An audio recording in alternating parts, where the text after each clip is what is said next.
अस्सलाम वालेकुम नाज़रीन, सिंध ख़बरुनि जो सिलसिलो जारी है। तव्हां सां ढेरा मुराद जमाली मां ख़बर शेयर कंदालो। ढेरा मुराद जमाली प्राण पर पाकिस्तान तहत FC-72 विंग नसीराबाद जे ज़ेरी एहतमाम ऐं महकमा जंगलात जे तावन सां शजरकारी मुहिम जे सिलसिले में का तक़रीब मुनक़द कई वई।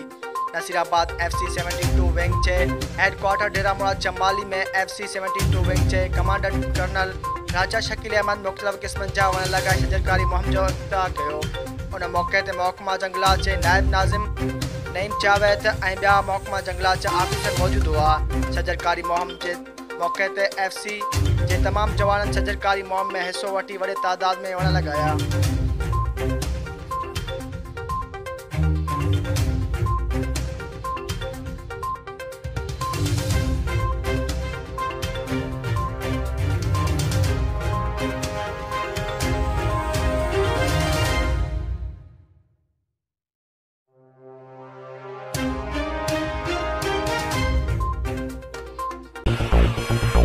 वधीक ख़बरूं ॾिसण लाइ विज़िट कंदा असांजी वेबसाइट www.sindhajraknews.com।